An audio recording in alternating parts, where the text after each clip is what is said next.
Good evening, ladies and gentlemen. I think maybe this will be about the last time I say Happy New Year. I think the 10th of January maybe is about it, but Happy New Year. Welcome back to the live stream. We've got all sorts of guests lined up for the weeks to come. This evening, Niall Fraser is joining me for the second half hour, so he'll be coming on at 9:30. I'm sure Niall will be entertaining as ever. So this week, I'll mention this a few times. On Thursday, we have a big event that we're involved in. It's not officially a family party event, organised by Glasgow Cabby, and that is the protest at the Scottish Parliament about the Gender Recognition Act reform, sexualisation of children in schools in general. I think this is going to be a big event. I think it's going to be a very big event. I was in Kirkwall the other day, and a lady in Kirkwall in Orkney said she was coming. She was going to get the ferry, go all the way from Thurso to Edinburgh by coach. So if people are coming from Kirkwall, I think we can expect a big crowd. I think there's a couple of coaches coming from Glasgow. There are going to be a lot of people. So do please come along and join that if you possibly can. I know for some people you're working at that time, but it's scheduled to coincide with First Minister's question time.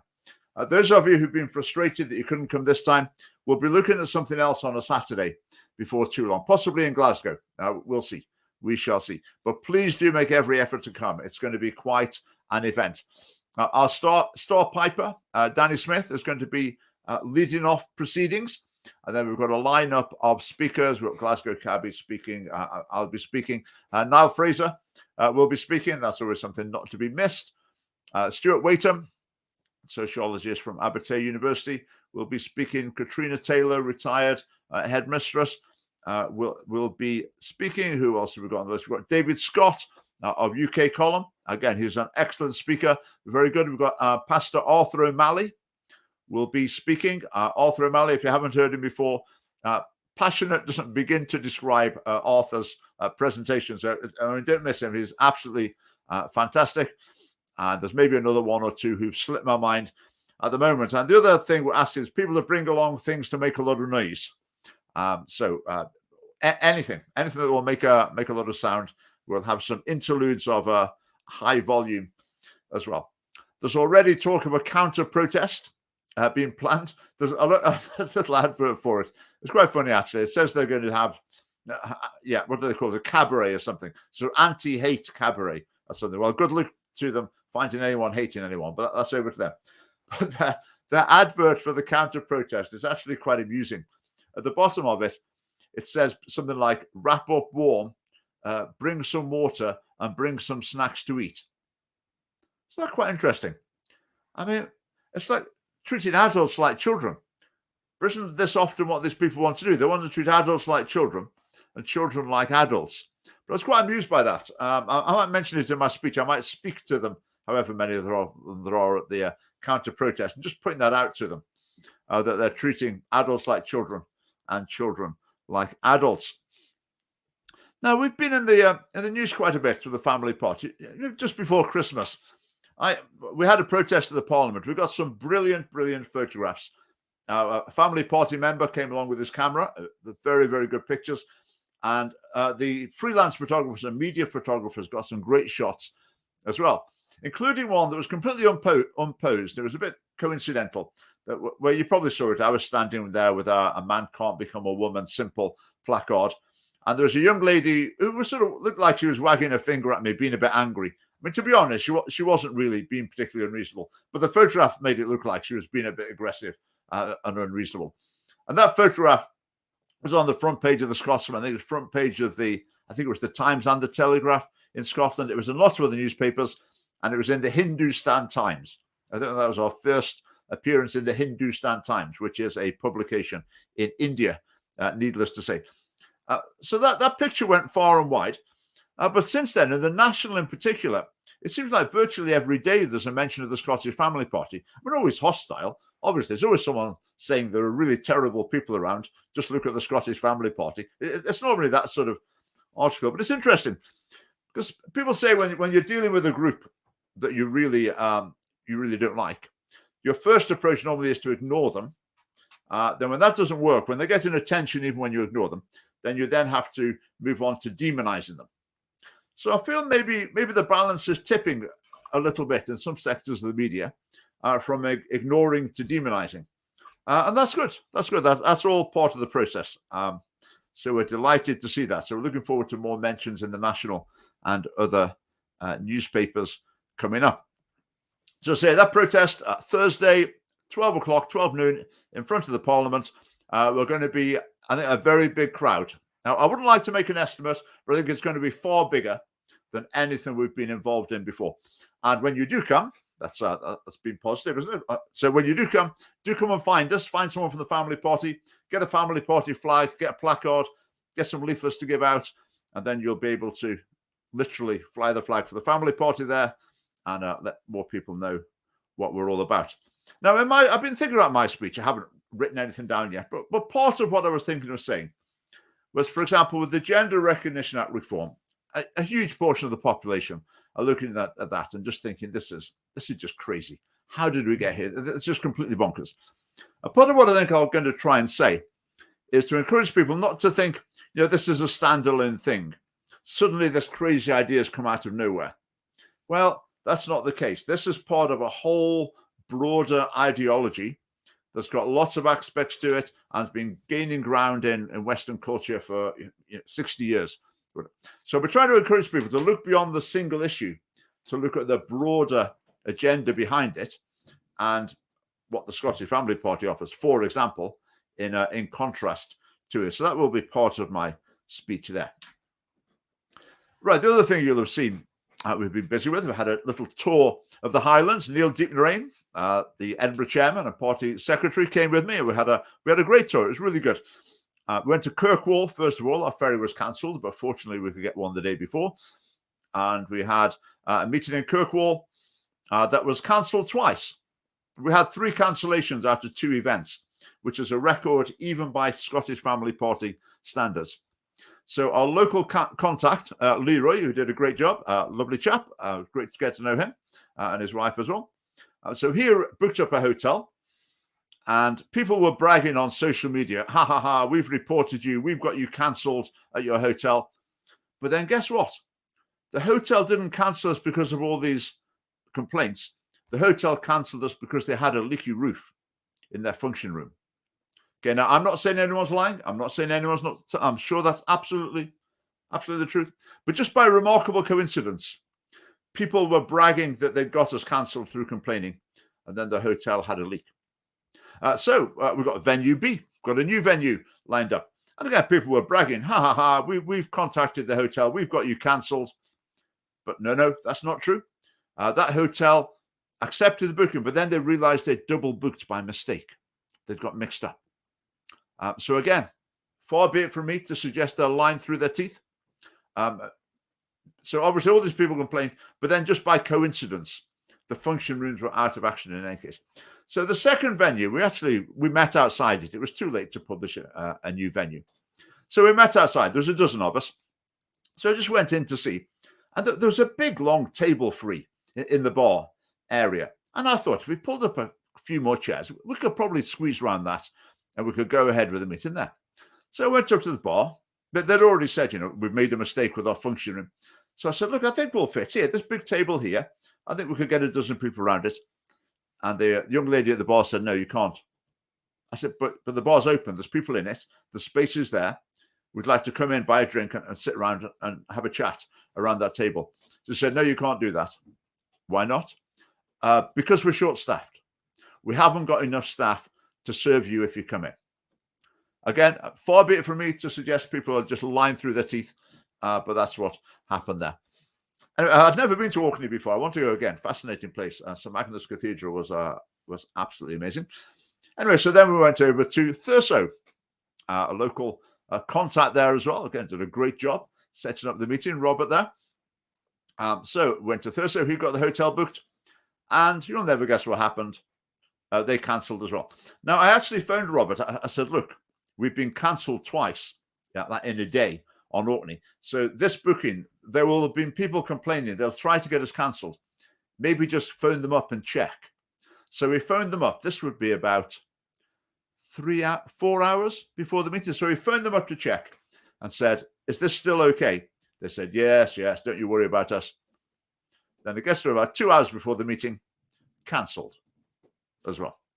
Now, what traditionally happens with the Scottish Family Party, when our meetings are cancelled, we'll gather there in any case.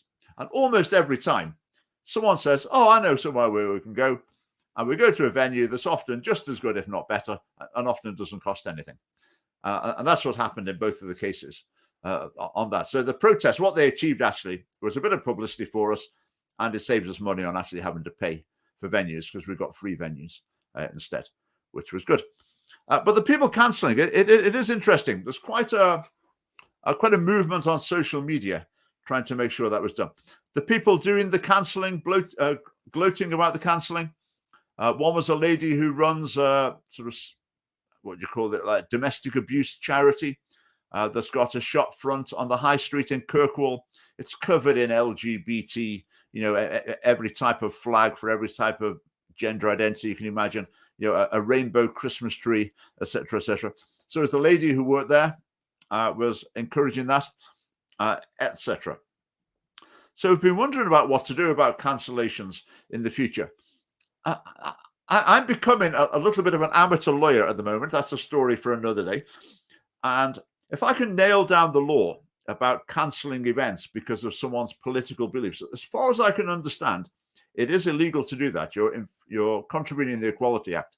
So if I can get that nailed down and I can have a writ ready, so just every time that happens, you just come home, type the details into the writ, £135, send it into the court, and there's a court case underway against them. So maybe that'll be something we'll consider in the future.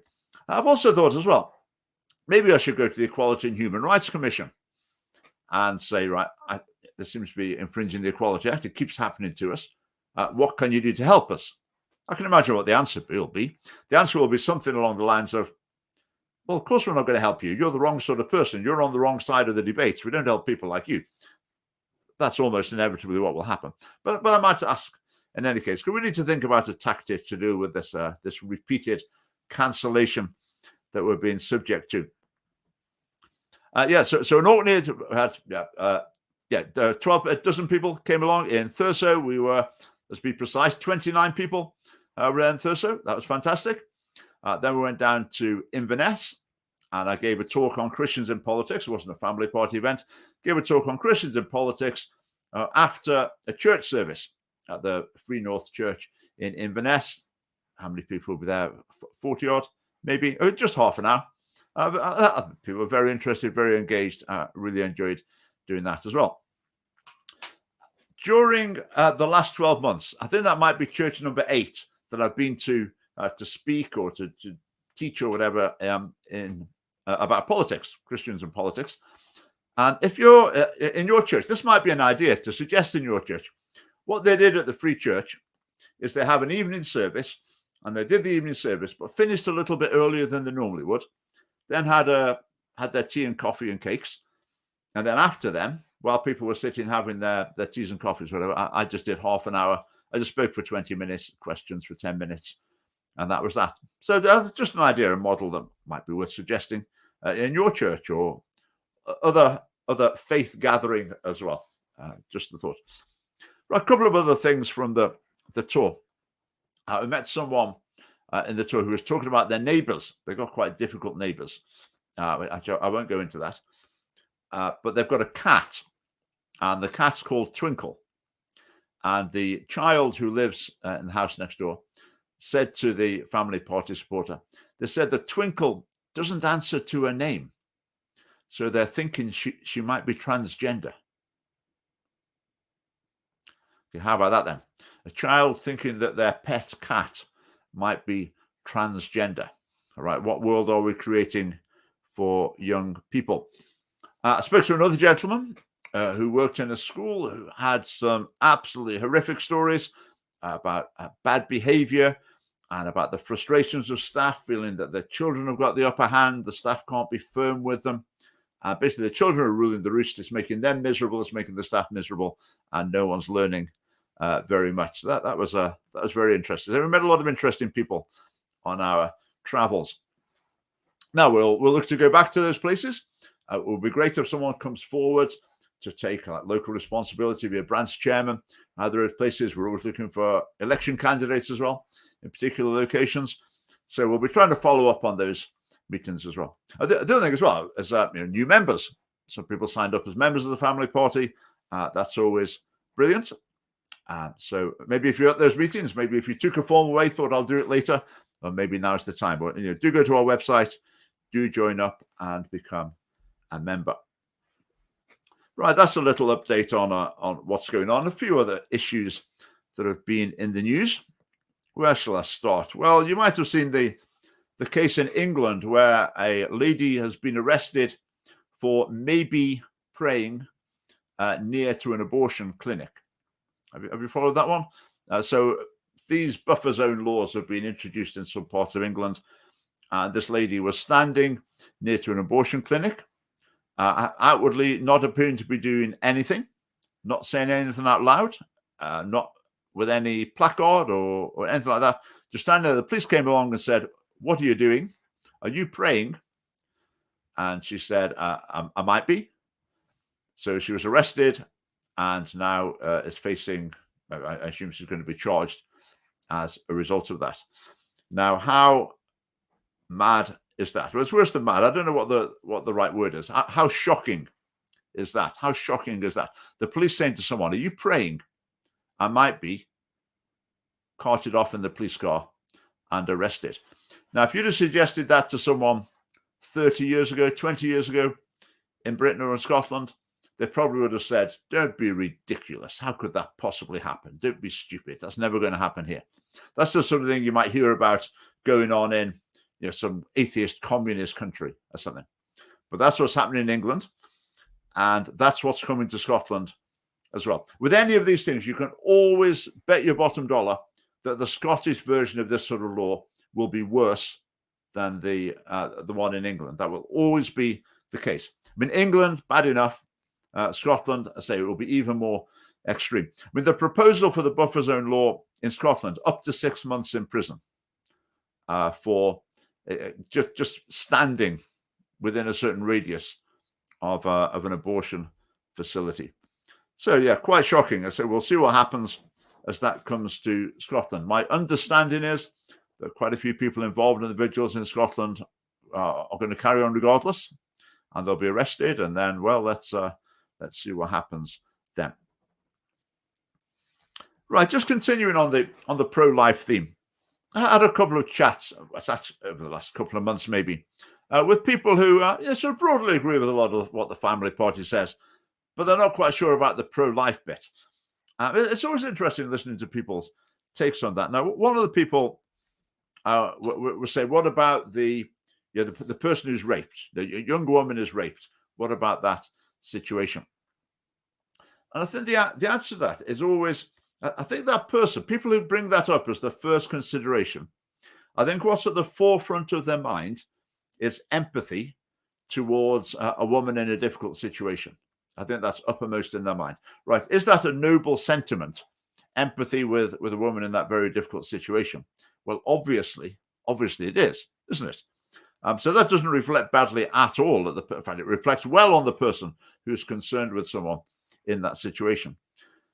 But then generally, if empathy for the woman in a difficult situation is the overriding consideration, then you're going to come to very different conclusions than if you leave out the value of human life, of unborn human life, then those empathic considerations become dominant. But once the value of human life comes into the equation, comes into the thinking, then the whole discussion changes.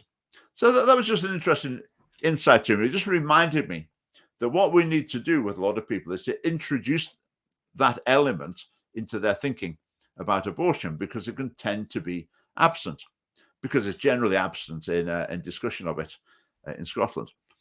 And the other one was a person who said, right, valuing the unborn life, well, that's your religious belief. And people who are not religious don't think that. So you shouldn't bring your religious beliefs into politics. Now, we didn't really talk about it because we were talking about other things. But I was thinking later, so what is it that makes the baby just after it's born immensely valuable and worthy of protection, how come that's not a religious belief, but before it's born, that is a religious belief? Now, I guess that's a question. Maybe I could ask that person another time when I see him. But that is the question for people to ask. Why is it a religious belief at 8 months after conception, but it's not a religious belief at 10 months after conception? Basically, I don't think there's an answer to that question. I don't think there's an adequate answer to that question. But that's maybe a question we need to be putting to people as well. Right, what else has been in the news? Niall will be joining us before too long. I was just going to mention, we did our Christmas fun live stream before Christmas. We just talked about some random Christmas quiz and fun and games. But it seems to have been so popular. A lot of people have been saying they really, really enjoyed it, and thought it was a great laugh and very entertaining.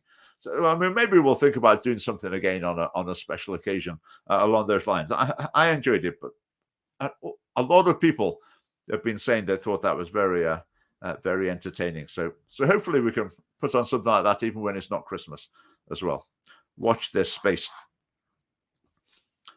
Now, it's in the news today. The Scottish government are committing to no new oil and gas fields around Scotland. I just think it's not the time for that. It's not the time. No new oil and gas fields. So they're not saying that we're not going to use the oil and gas. We're still going to use it. It's just going to come from somewhere else. So instead of profiting from the industry in Scotland, having jobs in Scotland, people getting paid in Scotland, paying taxes in Scotland, instead of that, we're going to import it and then pride ourselves on our green credentials. I just don't get that. I don't get how deciding to not use your own resources is regarded as burnishing your green credentials. Reducing the use, which I have question marks about the rate at which we should be trying to do that as well. But to not use Scottish resources with Scottish jobs, benefiting the Scottish economy with Scottish taxes being paid, why we turn our nose up at that, turn our back on that, and instead import exactly the same product from other countries. I don't think it's a good idea. Let's put it that way. And I suspect many people in Aberdeen and in other parts of the Highlands and Islands as well, where the oil industry is very important and gas industry, will be appreciating that either. Okay, I was going to talk about Prince Harry. I'll maybe save Prince Harry till Niall comes on. Niall might have a thing or two to say about him as well. I was going to mention elections. I'm always talking about, in the Scots Family Party, we're always talking about preparing for elections. Now, we've appointed a new campaign manager recently who's going to be working away behind the scenes. He will be swinging into action very soon.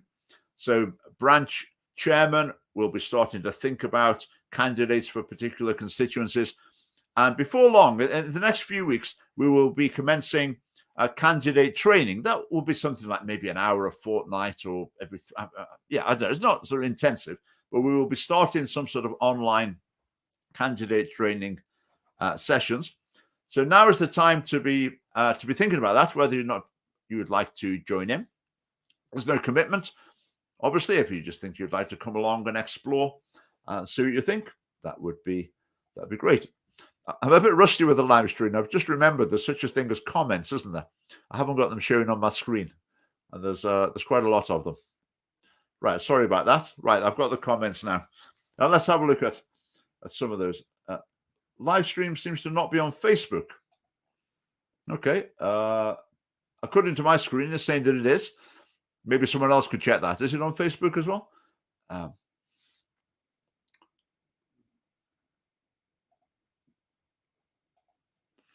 Politicians are serious about steps for the environment. They should do away with plastic in supermarkets. I'm not an expert in that, I have to say. My understanding is that oil, when they take oil, some of it is used to produce petrol and diesel, things like that, and some of it is used to produce plastics. Now, I don't know how that works proportionally. I don't know when you get the petrol and diesel. I don't know if there's so much of the other sort of stuff left that you can make more than enough plastic than you'll ever need, or whether or not they need to get more oil in order to use it to make plastic. I'm not sure. So I'll hang fire on that one rather than sharing my ignorance with you. Right, Andrew's watching on Facebook, right? Does seem to be right. Gillian too, we are working there. Right, Ali, hello Ali. Are you aware Corstorphine and Murrayfield are having a by-election on the 9th of March? We are indeed, and we are seeking a candidate for that. I was talking to our chairman, Michael Willis, just on Monday morning. When was that? Yesterday morning, about that. We've got a couple of people who are going to ask. There's also a by-election coming up in Aberdeen City Council, and there's also one in Stirling as well. There's one in Stirling. So we're very much looking for candidates for this. Our plan now is to contest every by-election that comes along, council by-election that comes along. And there's quite a lot of them because there's well over 1,000 councillors in Scotland. So it's not unusual for a council seat to become vacant. So yeah, thanks, Ali. We will indeed be contesting that. Right, doesn't seem like you're very educated on anything, really. Okay, thanks. That's an interesting picture there you've got. Thank you.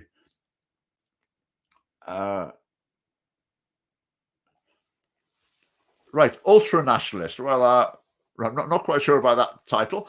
What's your party view on immigration? That's a big question that I haven't spoken about particularly for a while. You could summarize our view as being that we think that the level of immigration shouldn't outpace the level of integration into society. So where immigration leads to subcultures or multiculturalism, as it used to be called, the idea that you have maybe areas or communities of people that sort of stick with their own, don't integrate with the wider culture, maybe speak a different language, etc. We don't think that's healthy. And one of the ways to avoid that is to have the level of immigration at a level whereby integration is keeping pace with it. So that's part of our view on immigration. You can see more policies on our website, but that's a start. If you want to ask another question about that, throw something in. Oh, sorry, wrong one. Abortion is not a religious issue at any level. It's a human rights issue. Right, John, that's quite right. It's fascinating. I think it's the preamble to the United Nations Convention of Human Rights talks about protecting life before and after birth. That's in the preamble. So the preamble helps you to interpret the rights. But as ever with human rights, they often sound great, but they're very vague. And there's always small print that says something like, unless the government changes their mind, basically, unless the government thinks it's necessary to act otherwise. So yes, it should be seen as a human rights issue, but sadly, the main human rights organizations don't class it as one. Right, that will do for now. You don't want any. Right, I think having no immigration, it would be quite a difficult thing to imagine. Now, let's just imagine that. So let's say Celtic want to sign a star striker from Germany, or Rangers, say, just to cover both bases. I mean, should that not be allowed? Should he not be allowed to come here and live here? Or if someone meets someone from another country and they get married, should they not be able to come here? Or if you're running a business and there's some sort of skill shortage, or there's someone with a particular talent that you want to come in your business, would you not allow them to come in? So I would invite you to reconsider that, because surely there must be some situations where you think people of a different nationality coming to the country is positive. Now, if you were to concede that, it's a very, very small concession, isn't it? Because that could be a tiny number of people per year. But I would just invite you to have a think about that, to see if you really think that. Football player only here temporarily, possibly, but some people would come and settle. I mean, if they had a family and they were going to be in Scotland for a long period, they decided they wanted to stay. So let's say their football career was, 15 years. Would you insist after that they had to go back the country where they came from, taken all the wealth that they'd earned from Scottish football fans. I think that's now the idea of temporary workers is interesting. Now, some countries in the world do actually have temporary workers, and they enforce that properly.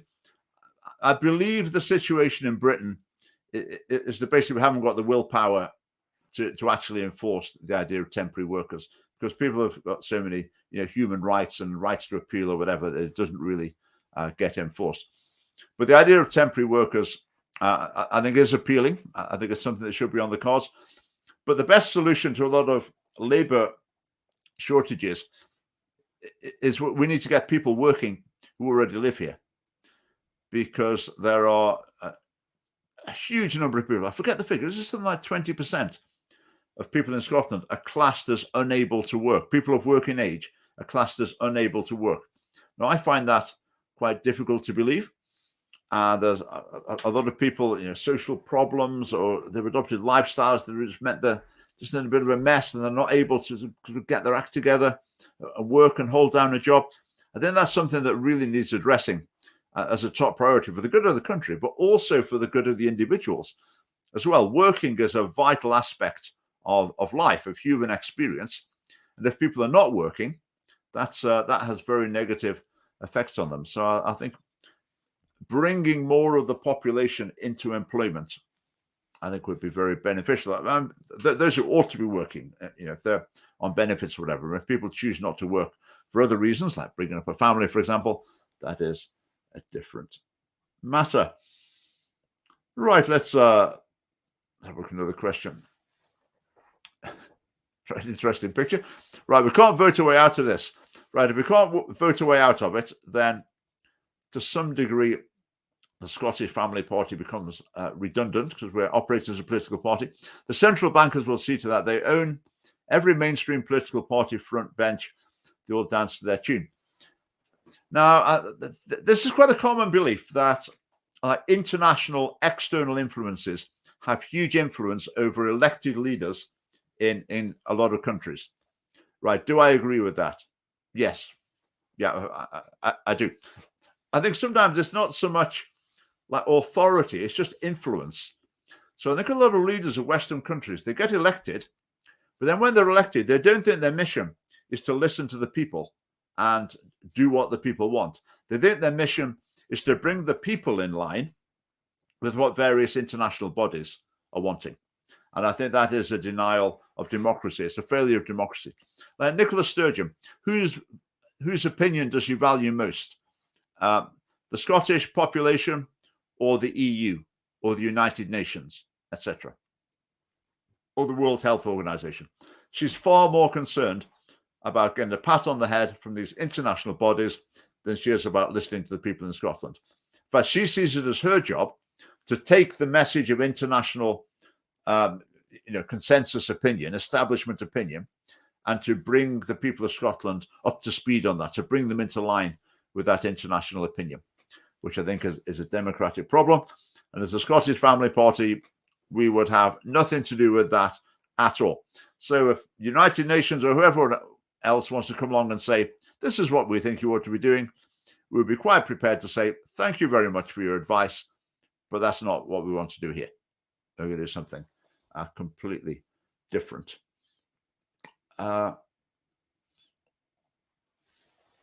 Right, people say what there needs to be elected to carry out their own agenda. I think that is a very significant thing. We've talked about immigration, but the Conservative Party on immigration is surely the textbook example, because every manifesto anyone can remember virtually has said they're going to absolutely slash immigration to tens of thousands, massive decrease in immigration, but they never do it. And the reason they say it is because the polling shows them that that's something that's popular, that's something that people want to hear. So they've got no intention of actually doing it, because a lot of big businesses want lots of immigration, because it tends to lower labor costs, makes their businesses more profitable. Doesn't help the country necessarily, because these businesses are externalizing their costs. Because if a company brings in workers, then the company's getting a good deal by getting cheaper labor, but then the health service, the education, other aspects of society pay the price for that. That's where the expense is. So externalizing costs in that way is attractive to business, but shouldn't be so attractive to the government. So yes, I absolutely agree. Yeah, people, politicians, political parties say all sorts of things, I think, particularly during election campaigns, just to get elected, then hope that it's forgotten about. Right, we have our guest with us. Hello, Richard. How are you? I'm great, thanks. Good to see you. Good to see you as well. So, what are we talking about? I heard, I was watching the show, and you're leaving Prince Harry for me. Is that right? I was what, sorry? You were leaving Prince Harry for me. Oh yes, yes. What's your view of your? Yeah, I think he's put his foot in it big time. Just very recently, I seen a clip where he was contesting the fact that Meghan was calling the royal family racist, and her comments about the skin colour of her baby says that's not racist. So I mean, he's contradicted himself already. I think he's almost how would you term it? Like he's almost too toxic for the royal family to be associated with at this point. You know. Yeah, that's what I think. Yeah, I think his only selling point, he doesn't have any, not wishing to be unkind, doesn't have any particular talents. His only selling point is that he's got stories about the royal family. So he's got to spin those out. Whenever I see an article about him, I never read it. And I would never click on anything. I saw something on Twitter that was quite funny. I saw that I don't know if braggin's the right word, it was saying he'd killed 25 Afghans when he was in the army. Someone put on Twitter that they believe that what actually happened was he captured them. Then he started telling them about all these woes. Yeah. And they actually all committed suicide. That's more feasible than actually him being out in the field with a rifle, gunning down Afghanis. But it's such a horrendous thing to say and boast about. You know, I think a Royal Marine contacted me in confidence and said, you know, it would never talk about their kill count. Never. No. It would be like a lady saying, "Oh, how many men they slept with." It would be that was the comparison they made. Yeah, I just think it's disloyalty to his family as well. It's just appalling. I mean, whenever I hear anyone speaking ill of their family, I have to think, no, you just shouldn't be doing that. No matter what's happened, you shouldn't be doing that. But he's thrown all principles to the winds, pursuing fame, exposure, well, money as well. At the moment, he's flogging. But then surely he's no need for money though. So it's no money that he's pursuing. It can't be, because surely he's got access to more money than we could ever imagine. So in essence, it can't be money that he's after. It's influence. I know obviously influence equates to money, but it's more valuable than money at this point. Influence. Yeah. But I mean, it ties in with the whole the racist narrative that, you know, Britain's just one of these horrible racist countries. I think he's fell into that trap, and he's played his hand perfectly, and to make it look like Britain's just an antiquated, backwards, racist colony. It's ridiculous. So I think if he's set out to cause damage, he's caused damage for sure. Yeah, which is horrible to see about him. How will it play out, do you think? Will he run out of stories to tell and then? No, it'll be endless. But I think he'll be put out to pasture in America. He'll be sitting in America and he'll be doing OFRA every 6 months, maybe to a year, and that'll be his yearly salary. Just one appearance on that will do it. But I did see that book sales are over 400,000 in the first, almost the first instant. So people are obviously want to hear the story, but at the same time, I think they're almost buying the book to ridicule him at the same. But you know, that's not the way I would ridicule him when they buy his product. I would always say with the royal family, I think the royal family will be in trouble when no one's interested. The fact that people are so interested in it, I think, indicates a healthy state of the royal family. I think the other thing this illustrates is just the way that now politics polarizes everything. Like politics used to be something that people didn't really talk about so much. It was one little aspect of life, but now it's everywhere. And they've become the sort of woke warriors, the social justice warriors. And I think some people are getting behind them from that point of view, and they're trying to present themselves in that light as well. And amazingly, it's working to some degree. I think I was talking about social media on the back of another podcast just there, but social media's got a lot to play in this, because I mean, really, you're supposed to gain brownie points and virtue signal points for putting on social media that you're such a kind-hearted person and stuff. Whereas, and you know, you get the likes and the comments, but then you double down and you get more and more, and you become a part of this cult that's forever seeking, acknowledgement from social media. It's crazed. So I think it's the social media's got a big part to play in this whole it's not it's not like he's assaulting anyone, it's not a physical crime, whereas the social media sphere, nothing's physical in the social media sphere, so therefore it has to be mental, right? So all these battles are theoretical, and they don't actually go anywhere. So it's ridiculous in the extreme. Yeah. Now, I don't know if you heard me saying at the beginning, I was talking about the event on Thursday, which, as I was saying, is going to be big. I think it's going to be very big. It's going to be unlike anything we've been involved in before. And I was mentioning this counter protest. They've done a little advert for their event. At the bottom of it, it says, "Wrap up warm, bring a water bottle, and bring snacks." And I just find it bizarre that these are adults talking to adults. It's like treating adults like children. Well, and these are the same people who want to treat children like adults as well. Yes. Well, sorry, on you go.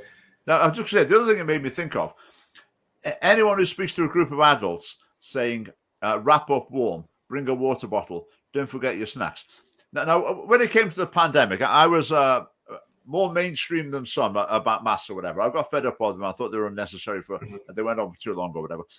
But if you're of the mindset where you want to say to other adults, "Don't forget to wrap up warm and bring your water bottle, bring your snacks," then it sort of helped me to get into the head of the political divide over these things. Because some people on the left of politics, it was like they absolutely loved wearing masks and encouraged people to wear masks and all that sort of thing. And I don't know, it just seemed to make a little bit more sense to me when I saw the way they wanted to speak to each other there, so sort of looking after each other unnecessarily. It's more. I think it speaks more to the childlike nature of. I mean, the people who are leading this protest. I mean, it's going to be younger people, right? So it's almost they're treating their younger people like they're kids. Bring a water bottle, wrap up warm, wear a scarf, and more nefariously, wear a full mask, not a face mask. Wear a full mask to protect your identity, guys. That's what they said in their advert. So, I mean, do you want to be a part of something that you're not even proud enough to put your own face to it? This is it's incredible. It's the cowardice of these people not to show their own face it's abysmal. It's so rotten. But it's encouraged, this behavior. It's extreme it's really extreme, but in the same time, they won't get much numbers, Richard. I'm not concerned at all about this counter protest. Not at all, not one iota, because it looks to be massive. Like you said, I think we've got 2 coach liners from Glasgow. Anyone listening that doesn't know about the protest already, it's planes, trains, and automobiles at the moment trying to get there. Edinburgh, Holyrood, noon. Do anything you can to get there, with people coming all across the country to get here. So it is looking gigantic, and this counter protest won't even be thought of when we finish. We won't even remember it was there. Yeah. So Thursday, Charles McEwen, if you're watching, when is this? Thursday. I was just speaking to Charles on the phone before the thing. Charles kept saying tomorrow, so Thursday. Thursday. Right. Here's a question for you. Is Niall a candidate for the Scottish Family Party? Yes, I will be. If you'll have me, that is, if you'll put me up, I'll definitely require training. So last year it was the All for Unity. This year it's going to be Scottish Family Party. I might do an in-depth video as to why I've chosen the Scottish Family Party to land in, and I mean it ultimately boils down to the fact that the institutional family is under attack in Scotland, and we need to preserve that as much as we can. If I wanted Easy Street, Richard, I could have just joined Labour. You know, I don't want Easy Street. My principles are not for sale. They're not for sale. Your principles are not for sale. This is why I've ended up in the Scottish Family Party, but I will do a more in-depth reasoning behind it. You were saying you've had a bit of a fiery response as well since people have been aware. Since I've declared for the Scottish Family Party, almost every tweet, every video that I put out, all media, I'll be attacked by, just be called a racist, a bigot, a fascist. And to be fair, all these words, the more people use these words, the less power and weight the words actually hold. So they can call me all they want. They can call you all they want, as I'm sure you've faced a torrent of abuse. And now we are hard as nails, Richard. There's nothing that can penetrate us anymore. So thick-skinned that we'll fight off any verbal attack, at least. Yeah, yeah, absolutely. Absolutely. I was saying earlier on, it seems as if we're moving from the being ignored to the being demonized stage. Yes. Obviously, that's not a black and white thing, but there's evidence that things are heading in that direction. So bring it on. Yeah, that's which shows that they're scared. It does show that they're scared. So as the tax, and as I mentioned at your conference, the speech that I made at your conference, as the attack on family intensifies, which it only will, people will be drawn to the Scottish Family Party as almost like a magnet or a moth is drawn to a light, because people will start to wake up to understand that it's the family that's under attack, and the institutional family, and almost everything we hold dear, Richard. I mean, we are like almost the last bastion of Scottish culture, and we need to preserve it as much as possible. They're trying to take everything from us, and this is why we're fighting back. They're taking everything. Yeah, absolutely. In terms of being a candidate, I say our candidate training is starting soon. Branch chairman are going to start penciling names in, and we'll start some. Well, when I say candidate training, it's partly training. It's partly to help people to understand when we're involved. I mean, now you've been through it. You know quite a bit about it. It's partly to help people to understand what's involved, so you can see what they're letting themselves in for. Yes. Because it can be quite tough, can be quite challenging. But also a lot of people who stand as candidates for the family party, they just say that was an amazing experience. They absolutely loved it, and they want to do it again. So, right. Well, I was just going to mention we've got Rishi Sunak today, or whenever, maybe it's yesterday, saying he thinks everyone should do maths up to the age of 18. Now, I was a maths teacher. In fact, I'll make a confession. Don't tell anyone this. This is confidential information. Right. But during the Christmas holiday, as personal entertainment, part of what I did was took a maths textbook and did like pages and pages of maths just to see if I could still do it, just for fun. That should have remained confidential, Richard. That should definitely have remained confidential. We can edit it out later. As I say, don't tell anyone that. I mean, what party leaders do in the privacy of their own homes really is no one else's business at all. So me as a maths teacher, should everyone do maths up to 18? I think no. Because for a lot of people, they already realize that that's not their thing. Maybe they don't enjoy it. They're not particularly good at it. They don't need it for what they want to do, or any combination of those things. Because a lot of what you need in maths, it is not necessary for the vast majority of people. Yes. I think learning maths can be, it is useful if you're going to be a scientist or an actuary, or there are all sorts of areas. It's not only useful, it's almost integral to the whole part of, these things. I think mathematics is one of these really well, it's incredibly in-depth subject, and the more you get into it, the more you can enjoy it. And it is a language in its own. So there is enjoyability in maths, but it's about trying to espouse the joy of learning almost. I don't think these kids are growing up these days and they think they know it all. You know, they don't want to be doing maths until they're 18. You kidding me on? I like Nigel Farage's approach better, where they should just play darts. It'll improve their mental arithmetic quicker, and they'll be getting motor skills at the same time. That's the dream with arithmetic. I think everyone needs arithmetic. So doing maths or with a large element of arithmetic, that's absolutely. So then going up to 16 is fine. I mean, Scotland, if you do hires, it's often assumed that everyone does higher maths. I'm not even sure that's really necessary. It was when I was at school, it was almost necessary for almost everyone in my peer group were doing mathematics, because you need that for almost every science degree in Scotland at the time. You know, you need mathematics, chemistry, or two sciences. Whereas I ended up doing mathematics and all the free sciences, chemistry, biology, and physics. So, I mean, a lover of the science. And, you know, that's been taken for us, Richard. Even that.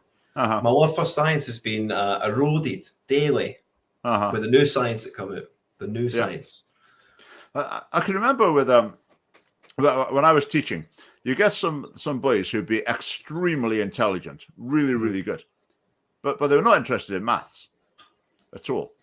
And to make them do maths all the way through, I think just another interesting little thing with that, with like higher maths, advanced higher maths, A-level maths, that sort of thing. Generally, it's about 50-50 boys and girls that do it. Generally, with things like physics, I think it's far more boys, but for maths, about half and half. But then if you ask them why they do it, people have done the research, if you ask them why they do it, generally, the boys tend to say more, because I like it. And the girls tend to say, because I need it. Right. Okay. Which is quite an interesting change. So Rishi Sunak making everyone do maths till they're 18. Well, there's going to be a lot of people who are not so keen on that. I think what Rishi Sunak's trying to do is trying to say, look at me, I'm for traditional, high academic standards, so I'm doing this. Yes. I don't think it's very well thought. It almost seems hyperbole, doesn't it? Yeah. It's almost too hyperbolic to be true. And that's why he's taken that approach. Well, look at me, I'm king educator. I want all the kids in Britain to be experts at math. Well, wouldn't we all? But I mean, it's not going to happen. I mean, people are going to make their own personal choices and fall into whatever suits themselves. We can't force mathematics on people, especially until they're 18. Now, in Scotland, of course, we've got completely the opposite approach, where who cares what they learn? In fact, I was going to talk a bit about a recent General Teaching Council for Scotland magazine. I'll maybe go through a bit of it. Maths. Rishi Sunak, I think he's got it wrong what he's saying, but he's saying, more maths in schools. What have we got in this magazine? Front page, promoting race equality and anti-racist education. Creating an equitable environment in which all cultures, identities, and languages are recognized. I bet if you did a search on this publication for mathematics, I bet you'd end up with zero results. If you did one for equality, you'd probably end up with like 200, 300. And we're going on to the next page, a statement about racism. Oh, this is interesting. Listen to this. This is a letter from, I assume, a teacher. She says, additionally, honesty is further eroded when schools are obliged to maintain an appearance of rising attainment at a time of declining standards. Describing a child as being on track if they are supported is disingenuous. How much support? By how many adults? Data is being brutally manipulated. And so she goes on. So she's basically saying that schools have to say attainment's improving. And one of the ways they do it is you get a kid who say, like, can't do what they're supposed to do, but they can do it with support. Right. In other words, someone sitting next to them doing it for them, roughly speaking. Let's go over to the next page. What have we got next? 57% of the workforce has undertaken professional learning activities related to equality and diversity. Over to the next page, taking on racism. It says here, some teachers have had little or no learning in promoting anti-racist practice in their initial teacher education program. Do you believe that? When I did a teaching course, when would it have been? Like early 90s. The first half of the course was about racism and sexism, and the second half of the course was about sexism and racism. So the suggestion that one's coming through today haven't had training is just nutty. Going deeper with praise. So how we can be more encouraging and give more praise to kids. All behavior is communication. That's on the next page. I mean, that's just not true. I remember hearing that when I was teaching. So I remember putting my hand up once and saying, that's not true. And the person said, what do you mean? What do you mean? I said, right, I brushed my teeth this morning. What was that communicating? Oh, you were communicating that you wanted clean teeth. Yeah. I said, no, there was no one there in the room. I mean, anyway. I like that. Then there's the Gaelic page, which is the best page in the magazine, usually because I can't understand it.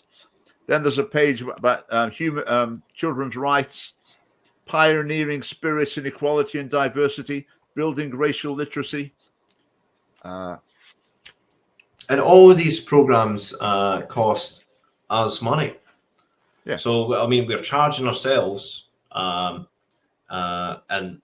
however much it is per course to then teach our kids gobbledygook. And I mean, this CRT, which is this critical race theory thing, which is all off the back of all this stuff. I mean, it's effectively teaching white people to hate themselves. It goes totally against Martin Luther King's speech, and Martin Luther King's values. Totally antithetical to him, which is the values of race that I'm brought up in. The only label that I apply to myself is human being. It's as simple as that. I won't apply any other label. Everyone says I'm a cisgendered white man with flowing ginger hair. It's just ridiculous, man. I'm a human being just like yourself. And the more labels we apply to them, the sort of more social equity you're sort of is given. If you're a he, him, if you're a they, them, if you're queer, if you're non-binary, whatever it is, it seems as like it's you're given social points or social equity for something. But this critical race theory stuff is really poison. It's poison to the minds of all the children that's hearing it. I think it's probably worth a mention on Thursday. I might sort of drop that into my speech. I think in America, it's almost as big an issue as the transgender and all that sort of stuff. Yes. In here, we're a long way behind. I mean, basically, children are taught that if you just think, I want to ignore race, I don't want to. Yes. I just want to forget about that and get on with anyone, then you're a racist. You need educating in racial literacy. Yeah. Just one last thing from the magazine before we leave it. Supporting learners to deal with change, loss, and grief. I mean, if that's not family's business, I don't know what is. So lessons on grief, basically, on bereavement and loss. There's no time for maths and English and such. No wonder they're plunging down the league tables.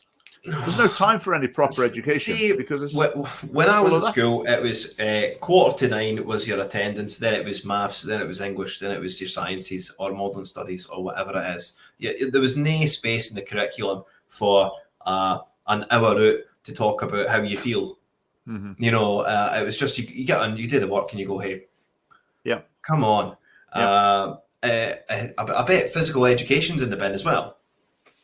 I think that's something that's going to be under more and more pressure. The traditional male sports member of staff, yes, I think must be experiencing pretty hostile because a lot of it would be, right, come on, let's get out there and beat them. Yes, that doesn't go down so well. I'm sure they must feel that they're. I think not exactly embraced almost by the wider spirit community. of competition has been like a candle. It's been snuffed out. At school, I was the most competitive person. I was the school's badminton champion. So I would play badminton. I'd play the teachers. I'd play everyone, and I was wanting to be the best, as you do, as everyone should be wanting to be the best in their field or whatever. But I mean, as if we're killing off competition, then what are we actually doing? Nobody's going to be an expert at anything. No. You know, we'll be given these participation awards for nothing. Yeah. Right. Good evening. Yeah. Do catch up later. Yep. Very good. Right. Question from right, Niall. Is it okay to ask people where they're from? Absolutely, it is. Of course, it is. If somebody asks me where I'm from Fife. Of course, it is. It's not a wrong question to ask, is it? No. We're all human beings at the end of the day. We all come from somewhere. Yeah. It's just not. Of course, it isn't. I think if someone's got something about them that would make people suspect they're actually from another country, like an accent or race as well, or some sort of cultural clothes or whatever, I think it's just taking an interest in a person. Of course, asking them about that's just what you want to know. Well, and I don't know if I've said. Sorry, people like talking about themselves as well and their culture. Yeah. Or if they're not from this country, then they'll love talking to you about their homeland and where they come from. So it's not a negative conversation at all. If people instantly have a wrong reaction, what do you mean? Where am I from? What do you mean? Where am I from? Are you being racist? That's ridiculous in the extreme. I mean, it's almost a polite thing to ask. Yeah. I had one of these conversations a few weeks ago. I was talking to a student at Edinburgh University who looked, it could have been Chinese or half Chinese or something. Didn't have any accent. So he was in his first year at Edinburgh University. Mm-hmm. So I was about to say, where are you from? I thought, oh, hang on, I'll just play safe. So I said, have you moved to Edinburgh to study? And he sort of went, no, I'm Scottish. What? Yeah. Yes. But then it came out, yes, he had moved to Edinburgh to study. He moved from a different part of Scotland. Right. It's like turning everyday life into a minefield. Yes. Isn't it? It's a minefield for someone. For other people, it's a constant sense of grievance because they want to communicate to like minority ethnic peoples, like you're saying, that you're in hostile territory here. You're surrounded by people who are against you. They're conspiring against you, and you've got to fight back. And it's just it's awful. I mean, it's the issue of critical race theory for me, right? Especially in regards to the question of where are you from? These types of questions. If like having ginger hair is just a characteristic almost. If I'm sorry, always my train of thought. I had it nailed in there. But if I don't change who I am in speaking to other people, regardless of race, okay? And critical race theory is telling you you have to totally change your behaviour in order to speak to people of a different race, that's racism. That's exactly what it is. Yeah. Whereas I'm myself the same as I'm talking to you, Richard Lucas, is the same I'm talking to a black man, a Chinese man. It doesn't matter who it is. I'm the same person, and I don't change who I am for. I don't alter it for who I'm speaking to. And this critical race theory is telling you to do the exact thing. So it's similar to asking where you're from. You know, it's similar to that. I was really encouraged when I made a couple of videos about critical race theory in schools recently, and the highlight for me was I discovered one of the sort of leaders for critical race theory in Scottish schools.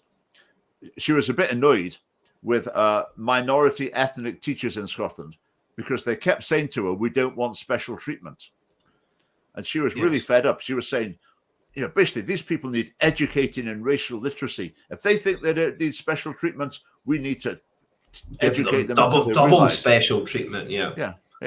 Whereas the actual, say, minority ethnic teachers were saying, no, we don't. We just want to get on with it. Things are going fine.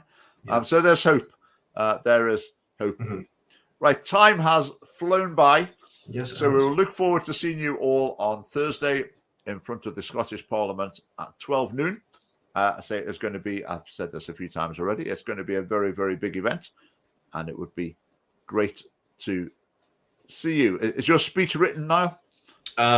So I'm actually 50-50, Richard, right? So I can speak from the heart, and I think I might just go up there and speak from the heart and unscripted. I'll maybe have a note page of maybe 4 or 5 sentences, I think. I'm not going to go up there. It's the feeling that we capture That there's going to be such a level of discontent. And my thoughts is that we all know why we're there. We all know why. It's how we can move forward as a cohesive unit that we're trying to communicate, because we all know that what's happening in this country is despicable and it must stop. So we know our purpose, and it's just about how we reach our end goal is sort of where we want to be talking about, you know. Yep. It's what we want to be directing the conversation, sorry. Yep. Yep. So see there, say, do come and find us and get a flag, leaflets or whatever. Yeah, it's going to be great. And if you see me personally, come up and shake my hand. I'll be happy to do that. Yeah, well, I think there's going to be too many for us to go for coffee in any single venue afterwards. At a previous protest, is it the Clamakin pub? Is that what it's called? Well, we absolutely mobbed. It's quite big, and we absolutely chock-a-block. I think the only place that'll be big enough is a place called the Three Sisters, which is just a short walk along the Cowgate, which is a big open-air venue. So hopefully it's not raining, but we should be able to cram a lot in there. But we'll definitely be kicking about Edinburgh afterwards if anyone wants to go for a meetup. You won't be on your own if you want to hang around for a drink afterwards. Yeah, that's for sure. Right, so see you on Thursday, and thanks for watching, everyone live and later on. Thanks, Niall, for joining us. No worries. Goodbye for this evening.